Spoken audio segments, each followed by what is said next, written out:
And how's your day recently, gemsticks? Oh, it's been going fine really. I've just been like doing stuff, making videos and all that. But I've had like a demon fight recently and it's like I think it's Tokyo Mew Mew, that cat girl thing and I don't know, man. I've been thinking of making a video on it. What do you think of all this? Fuck off. Wait, why you talk about this in the first place? Because it's just in my head, man. It's an inside joke. Like, it's funny. The I fuck out of here. hey, come on. No, don't do it for her. Well, it turns out online therapy wasn't all it was cut out to be. It didn't work as I thought it would. So, I'll have to resort to plan B, imaginary therapy. You know you don't have to do that, right? Don't listen to him. Do it anyway. Great point. So, What? Anime. Something that I and most of the world is familiar with.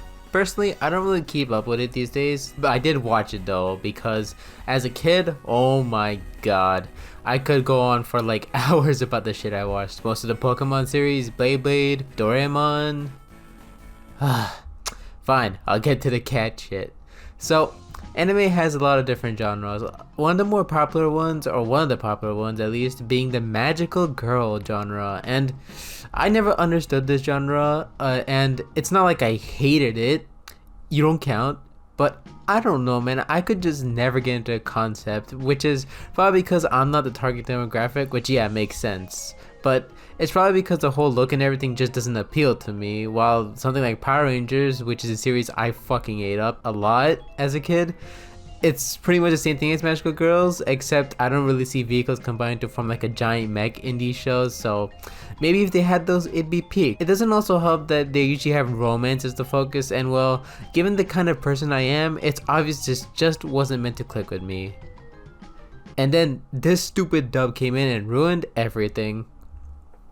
So around 2023 or so, I found about Mew Mew Power, an English dub of the magical girl anime Tokyo Mew Mew.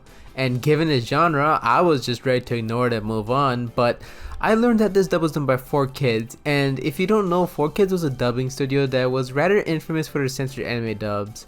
They had some hits here and there, but it's hard to deny that they didn't make a lot of changes to the anime they dubbed, even for the good dubs. And plus, they did make the 2003 TMNT TV series, so I could never truly hate them. But how did their cat adventures fare? Well, I'm a Mew Mew! would it be a shocker if I told you that they only ended up dubbing half the show? Yeah, there's a lot of changes that are made here, and not just censorship and just rescoring the whole thing, but also in terms of the plot. Like, jeez, I could talk about all that, but I'm gonna need to start drinking if I ever do that. So, what was I even talking about? Mew Mew style! Mew Mew Due to the nature of this dub, I decided to post a clip to a friend group of mine, and the next thing I knew, it became an inside joke. It's been a whole year and this is still going. So, because of this, a few months back, I learned the anime had a remake or reboot in the form of Tokyo Mew Mew New. That's a mouthful, but at least it didn't reuse the name. So, I hatched a plan. Step 1, drag a friend into this mess. Step 2, gather necessary supplies. Step 3, and Viola. Don't I look happy? So, the series starts off by basically introducing the main character, Ichigo, and she has a crush on this boy, Aoyama. After getting overwhelmed by the crowd of fangirls he has, holy shit, she's just like me! She's basically like wondering how the hell she can score a date with him because they're supposedly leagues apart. But then this blue-haired girl ends up giving her 2 tickets to a museum and she manages to ask him out on a date. Smooth. So they're at the museum and we see these other characters there as well, and during the date, Aoyama yaps about animals being extinct or something. Romantic, I guess? Either way, it turns out that the girl who gave Ichigo the tickets earlier is an insider to something big. Yeah, no shit. If some random person gave me free tickets and overheard of my upcoming date, I'd be goddamn terrified. So, if the fire alarm or something goes off, and obviously everyone's in a panic, and during the panic, damn, it's the first episode, what the fuck? The blue-haired random then drags Ichigo into the outside. And it's there where we all see the other characters I previously mentioned. And then the other insiders fire a big ass beam that hits them and shows Ichigo a cat. followed by a National Geographic documentary. I'm starting to see why my dad watches these. Anyways, after that, she wakes up next to Aoyama, and boom, fucked up rat. And it's here where we see that girl again, but different. Insert transformation sequence here, because that's a thing with this genre. And Power Rangers, but shh. Anyways, I guess now's a good time to talk about like the whole like art of the show. It's fine. It's animated well for the most part, but the art style itself just looks very generic. Like, I like the color palette here, but the art style just blends in with the crowd, if you know what I mean. And it could also just be my best to older anime, just liking how they looked back then. But props for not using much, if any, CG, because it always irks me when that's mixed with 2D animation. And while it's done a few times well, other than that, So, where did we leave off? Oh, come on! So they fight, shenanigans ensue, we're introduced to the blue hair girl, Mint, and the other two insiders, Kichiro and Shirogane. We'll learn more about them eventually, but the basic gist is that the aliens are attacking, gathering the 3 other members infused with animal DNA, yada yada. You know, you couldn't tell, this is like a team of sorts. Every team is fused with an animal of some kind, usually extinct, like Ichigo's a cat, Mint's a swan, I think, so on and so forth. And so begins the Mew Mew hunt. Why did I say that? Okay, first up is Ratatsu, which means lettuce. Alright, time out. Who the fuck names their kid after lettuce? I get that the main characters have like this team thing going on with their names, but really? Lettuce? I get Ichigo's with strawberries because that shit looks scrumptious, but lettuce? Hell no. Anyways, her origin is that she's a victim of targeted bullying and never stands up because she's scared and alone. And because she has power now, she decides to use it to terrorize people at her school. Thanks, Water. Very cool. Anyways, Ichigo and Min then have to basically battle her and convince her to just join them and start us in a surprisingly emotional scene. Like, I mean, this isn't gonna make me like shed tears like other pieces of media, but it still caught me off guard. Anyways, the next member is Purin Buling. I have no idea what to call her, so I'm just going with the former. Sorry if I'm wrong. Anyways, she's a monkey, and she's shown to be a performer and talented at it too. That's it. No, not really, because there's a monster attack and her powers activate at the last minute to help the team. It's a cool attack and sequence and all, but like there's no real backstory and build up like Ratatsu had, and let that be a sign of things to come. The final Mew Mew is Sakura. Why do I keep calling them Mew Mews? Anyways, the lone wolf. Ha! She's famous, with Mint clearly idolizing her. She actually makes an appearance herself when the team's in trouble, but she doesn't want to join them and just demolishes Mint by calling her annoying. And naturally, Mint has to battle depression. Obviously, it's dealt with, and there's this admittedly funny Scooby-Doo-ass segment where a team tries to enter the building Sakura's in, and they end up splitting up after many failed attempts. And Ichigo has like a talk with Sakura, they battle and stuff, she joins the team, and bam, Tokyo Mew Mew New. Fine, I'll continue on. I know I'm not getting off that easily. So I didn't mention this earlier, but the team mainly works at a maid cafe called Cafe Mew Mew, which basically serves as a main base for their operations. When they're not doing life and superhero shit, they're working because, yeah, that's it. There's nothing really more to this other than that, but you know, I figured I'd mention it because it's like in almost every episode. I think every actually, but I'm not gonna check. Anyways, as far as the characters go, at least for the good guys, they're fine. There's none that really stick out to me, for better or for worse, but I will say that I approve of Ichigo having red hair when she's transformed because, you know, you can read the room, you know why. Obviously, the team is still pretty new with their powers, so we get episodes centered around a team member and during the duration of the series and how they grow. I'll talk more about them later, but for now, I do like how each team member has like a different— Alright, yapping's over, let's talk about that plot. No, the other plot. There we go. So, remember those aliens the teams fight? Yeah, so it turns out there's like 3 ringleaders in this whole operation: Quiche, Pie, and Tart. Alright, again, I know they're trying to keep a team for the names here, and these aren't even bad names, but like, was someone at the staff just really hungry here? I need to know. Anyways, the latter 2 aren't really relevant in this season, but Quiche is by far my favorite thing to come out of this show because he's just such a freak and constantly terrorizes Ichigo. It's like a joy to watch whatever moves this man makes. maybe there's a reason why so many people had a crush on him. While I don't really plan to talk about the romance in this show for obvious reasons, as I mentioned earlier, it is a core part, and as a result, there's a lot of these moments dedicated to Ichigo and Aoyama's relationship. Despite that, in the first episode, they're still not officially dating apparently, and one is also a half cat, so you can imagine this causes plenty of mishaps. Like there's one time where Aoyama gives Ichigo this belt thing to wear around her neck and puts it on her, and it's like, is this flirting or harassment? I literally cannot tell. I'd be fucking terrified if this was me. Due to these mishaps obviously getting Ichigo all flustered, and also the cat DNA inside of her, she ends up becoming a cat right when the three ringleaders launch an attack at the Tokyo Tower. How convenient. And then there's this huge chase involving this artifact called the Mew Aqua, which is like a powerful gem. I didn't know this universe had the Chaos Emeralds, but cool. Y'all should have told me sooner. After even more shenanigans featuring this yellow lard of a cat, he's no Garfield by the way, what a shame. You can try to dethrone a masterpiece, but it's never gonna work out.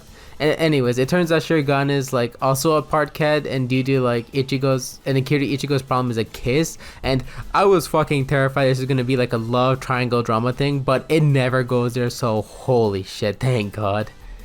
But yeah, problem solved, help rest of the team, defeat bad guy, day is saved. Except not really, because Ichigo planned to see a concert with Aoyama while the attack was going on. How convenient, again.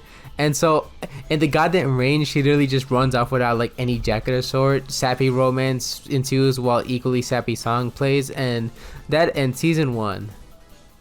Honestly, if I were Aoyama in this situation, I'd be livid as this season is a noticeable improvement from the previous one, which surprised me. Like, for starters, the opening ending actually managed to get stuck in my head for a bit. More so the opening, but hey, whatever. It's also worth knowing that all the vocal songs in the show were sung by the voice actors in the main team, which is nice. Massive props for being able to do both. But the main improvement here is, well, the story, because it actually hooked me in. Like before, I was just like going with the flow. Like it wasn't bad, but it wasn't good either. But this actually managed to get my attention. You'll see why soon.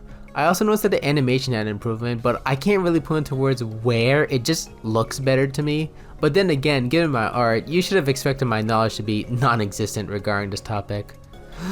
So season 2 starts basically off where the last season left off. Ichigo and Aoyama are officially dating, so it means the hijinks are sure to get wacky. The first episode actually starts off with this relationship being known to Ichigo's friends and parents, which made me realize this show is severely lacking in side characters. Like, they exist, but they barely get any screen time. Hell, I don't even mention them when talking about the previous season because they only appeared for like 2 or so episodes. For example, you see his heart-shaped thing? That's the R2000, which is like a robot mini helper for the team. Their only real purpose is to monitor stuff and let each of the team members do a finishing attack, basically. But the only reason mentioning them now, because they barely fucking appear. I get they're not a deep character, and I'm not asking for a whole episode dedicated to them, but it really shows how this show being 24 episodes and wanting to get a move on can really impact scenarios. And this also applies to the side characters, which aren't as shafted as R2000 here, but it's still an issue. Hell, I'd say this even extends to one of the main characters, but we'll get there when we get there, believe me. So anyways, Ichigo and Aoyama go out on another date. This time, it's on an aquarium. So it's the same thing as last time, but water themed. What a game changer. And like last time, things go horribly wrong. Again. Even worse actually, but this time this whole goddamn place is being destroyed instead of like a fire alarm, and turns out this whole thing was a plot from Kish, who sets up a date with Ichigo. Like I said, he's the most entertaining part of the show. As expected, she's rejected because she has good morals, and she fights this really bizarre monster, gets hooked off the building, and saved by... Yo, is that fucking Link? Nah. Is the Blue Knight, this new alien who simply says he's there to protect Ichigo. Kish obviously isn't very happy about this, and they both fight. The Blue Knight easily wins. Kish quite literally loses it, and his teammates have to literally come in to force him out. The Blue Knight then says he's simply there to protect Ichigo and leaves, which is kind of his whole thing for a bit, like just showing up when Ichigo needs help. It's shallow, but for a mysterious character, it works. They're trying to build up to something. Plus, any chance to see Kish absolutely lose it is a win to me, so we take it. Anyways, the whole affair aside, we get like some character focused episodes still, because we still got like 11 episodes to go through, of course. What are you gonna do? Filler? Anyways, there's like one with Mint where her whole plot is like basically focusing on making a useful invention or something related to business. I don't know. This is mainly something she can show her brother that she can be like him too, or at least prove herself to him. She tries making some sort of fan thingy, but Pi comes in and basically ruins the whole thing. And that's not the end of her whole arc, of course, because it's a nice conclusion for now. And like there's also this whole gag about her not being used to a middle class environment when she temporarily stays at Ichigo's house, and because she's fucking stacked with cash, and that got like a genuine laugh out of me. That was really funny. And Purin also gets an arc here, but it's one of the more weaker ones because it's not bad, but it felt so short, especially because Purin like does not get any episodes, like barely. So she does get focused in the season, but it's for like 1.5 episodes. So oops. Anyways, her plot basically surrounds her taking care of her many siblings, and they're going out to some circus because it's all of their birthdays. I like how cute their designs are, and everyone saying their names while singing their happy birthday was funny to me for no reason. When they get to the circus, two of the siblings notice a monster in the hole, and Purin gets pulled in as a result. Then she sees Tart, one of the other two ringleaders alongside Pai and Quiche. What ensues is basically children fighting, that's really it, but of the verbal kind. I was expecting a baby fight or something, but oh well, this is probably better. It's kinda adorable actually, if I'm being real, like Purin showing Tart kindness despite being enemies, and Tart responds by starting a fight with her. Ah, young love. Anyways, the rest of the team basically then comes in, does battle, the Blue Knight also shows up, the kid becomes at one Super Mario Galaxy 2 level, and the day is saved. Before I move on though, I should talk about Pai and Tart. While I don't get as much time as Quiche does, and rightfully so, Tart is just a little gremlin who has his whole conflict with Purin going on, while Pai on the other hand is the most sophisticated one, being the most calm and collected out of the three. He does have a bit of a conflict with Ritatsu, but it's kind of like breadcrumbs compared to Tart and Purin, so yet another victim with the 24 episodes. Anyways, Zakuro's plot then is about her career as a star, wanting to film a music video with the rest of the crew. The director, however, wants to see the real Zakuro during filming and not the fat kid she puts up, and there's a scene of her breaking an SD card that absolutely crushed my heart on the first watch because you could do so much with it. Why would you break it? Anyways, since the rest of the team aren't actors, they fail filming the music video in like various comical ways, and after the obligatory monster attack, they managed to finish the music video at a high school Zakuro and the director went into, and all is well. There's also a thing where Aoyama is so smooth with his flirting, I guess, that Ichigo turns into a cat, and some playful fighting between her and Shirogane ensues. Again, I'm really happy that it doesn't go further and it's not a love triangle, because I cannot stress how much I fucking hate that trope. And lastly, we have Ritatsu's arc. This one's quite the doozy. In the previous season, she had like this whole episode about mastering her water powers and becoming a mermaid, I think. Either way, because Shirogane was a huge help in that process, even giving her a cold one to help her confidence. My brother was there when the scene played out and he approved of it. Anyways, this whole event causes her to develop a crush on Shirogane, and bits of it are shown throughout the rest of the show. And it culminates in this episode where my boy, Riki Quiche, tries to steal this important artifact, and Ritatsu sacrifices herself to protect it. Nah, just kidding, she washes up in the shore, like in a new place with these aliens or something.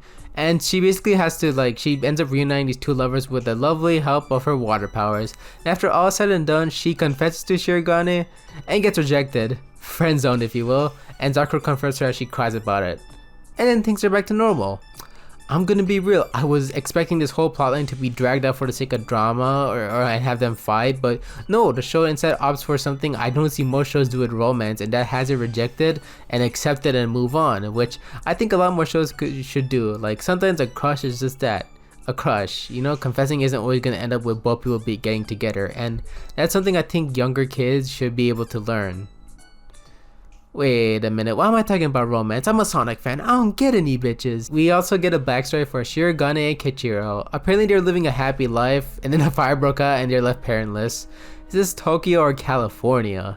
Motivated by this loss, Shirogane decides to carry on their research and proceeds to inject himself with meth. Nah, just kidding. It just turns into a cat. And it seems like he was stuck like that without his memories for a while. Anyways, back to mishaps. As usual, Kish decided to be freaky and attack Ichigo again, but this time he does it while she and Aoyama are on a date. Because her life matters more, Ichigo reveals the true identity, insert Blue Knight appearance, so on and so forth. Though this time the Blue Knight is not fucking around and he just fucking injures Kish to the point where he's forced to heal in a goddamn septic tank. Well, what the hell? And then shit hits the fan. This is where the show really got me invested. I'm not being an ironic either. It gets nuts. So Three Wingers decide to get real and that enough is enough, and they start doing some serious damage. They infect one of Mint's brother's machines or something, and yes, I'm calling him Mint's brother because I forgot his name. The others put a stop to this eventually and prevent the town from having a mass disaster. However, for the sake of her safety, Mint's brother orders security to keep her locked to her home. And the show makes it seem like she's getting kidnapped for some reason. Like, she doesn't even get to take her phone with her. Jesus Christ. Her brother is so focused on the machine and his work partners that Mint literally has to unplug his PC and then reveal her identity as a Mew Mew to help her team. She also breaks the house windows in the process of this whole thing, but we saw that her family is fucking loaded. They'll be fine. On the flip side, Kish connects Ichigo yet again, and while she's having a moment with Aoyama. Again. What follows is this weirdly heavy scene of Kish wanting Ichigo to listen to him, and just then Aoyama interrupts with this weird aura around him, and it's like, is he gonna go Super Saiyan? No, he's the Blue Knight. I think you could have pieced that together by now. So throughout the season, there's also this constant dream we see of Ichigo crying, and it's Aoyama's dream, and it turns out this is the vision he sees every time he becomes the Blue Knight.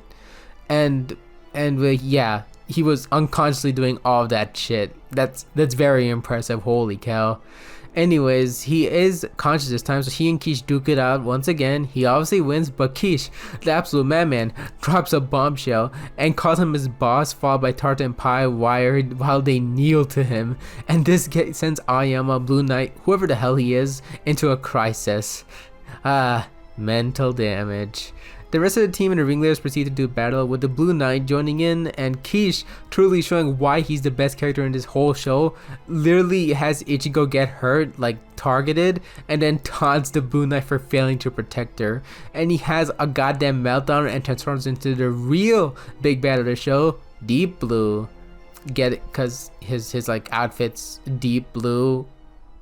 Okay, anyways, it's explained what their true intentions are: to use Earth as a new home for sorts after theirs are basically unlivable. So, like India. A nice detail here is that Ratatsu learned this in the episode where she got swept by water and washed ashore or whatever. So, and she's the one to confirm that her story is true. So that's a very nice detail. And then there's like the Deep Blue. And apparently he was resting in Aoyama the whole time, and the Blue Knight was basically an incomplete version of that form. And it was slowly manifesting since he was an orphan child and... Wait. What?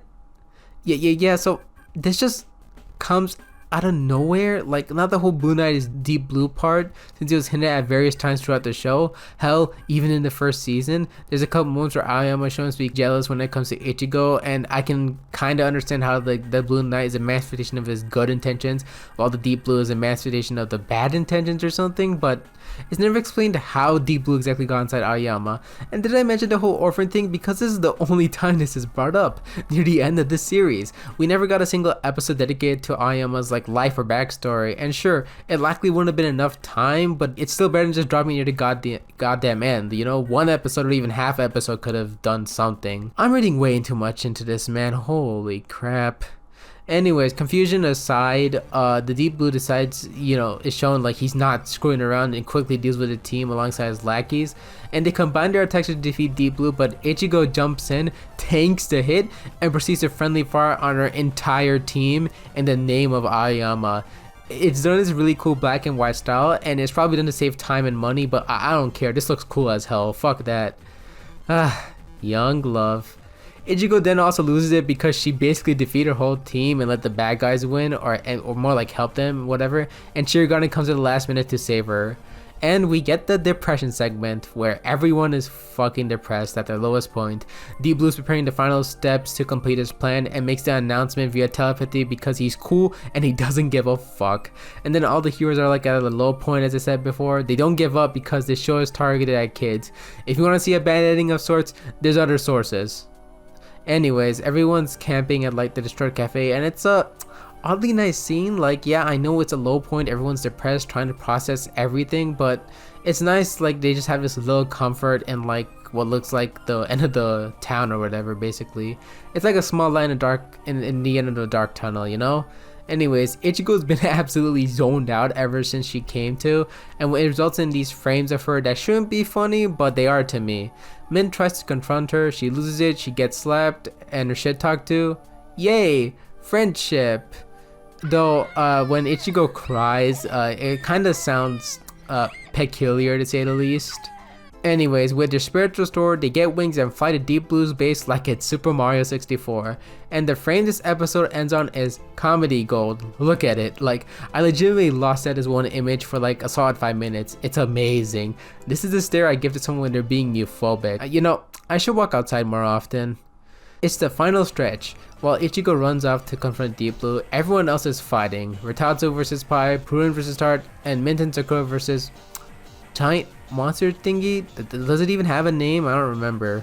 And all of these battles basically end in a stalemate. Alright, pause. I'm gonna go on another tangent, but can someone who gives a shit about this like romance or whatever tell me, are these two gay or not? This starts as back as the first few episodes of the show, and I didn't bring it up then because I thought I was just doing too much to it, but after this, they have to be gay, right? Don't tell me I vomited the lesbian colored blood for nothing. Despite being defeated, Tar still crawls away to Deep Blue, which is very commendable. I imagine dragging yourself up the stairs is not very fun.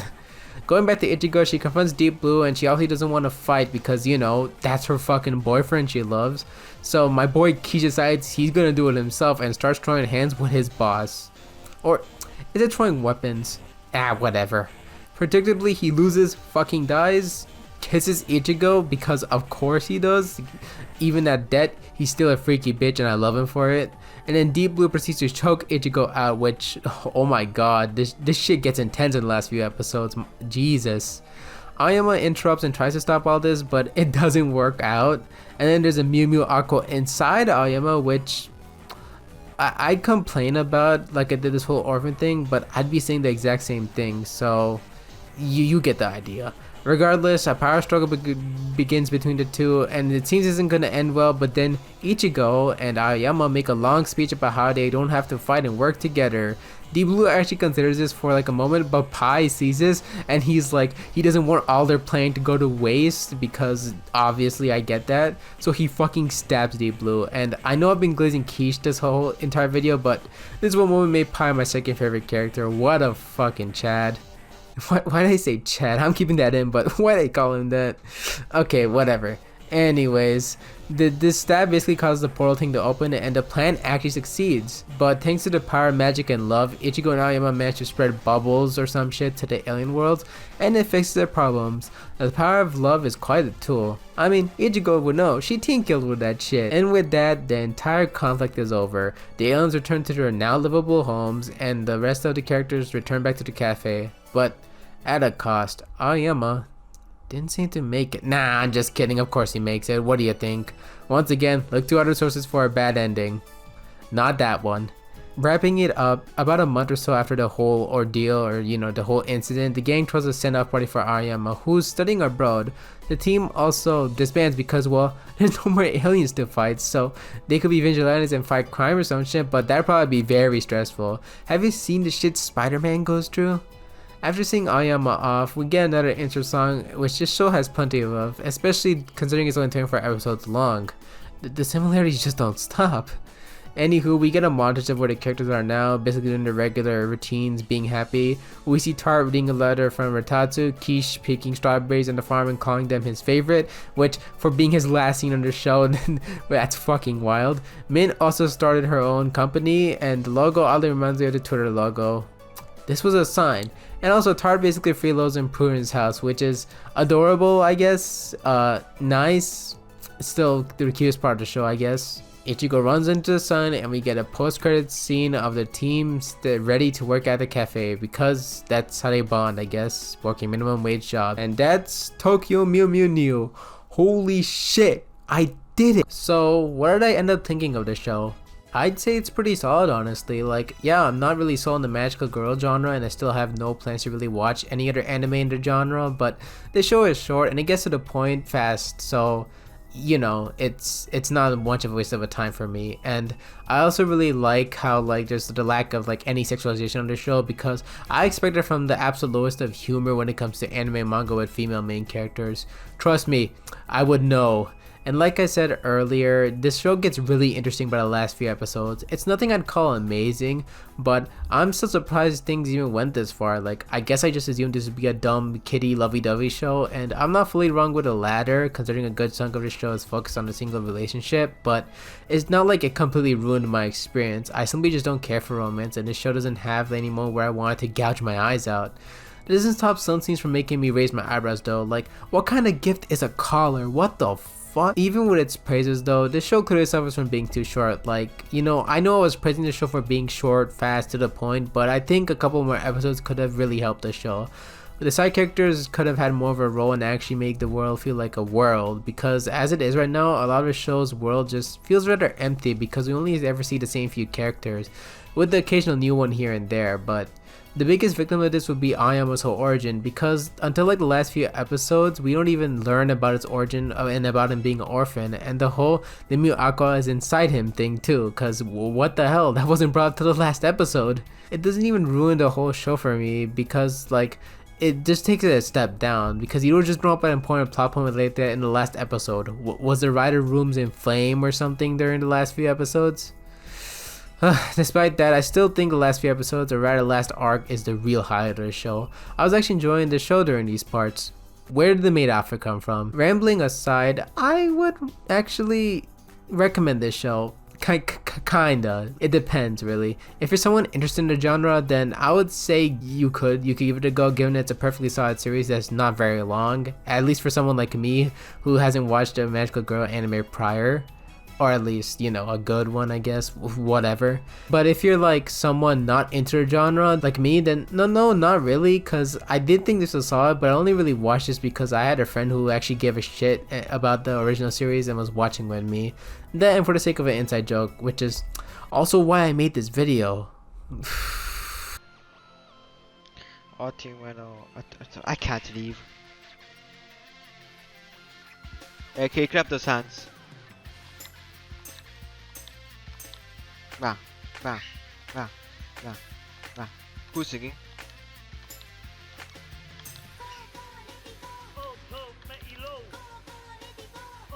See, Q's a backup singer. Hey. I sing high. How? I can't lead the words and press the buttons at the same time. I gotta lock in.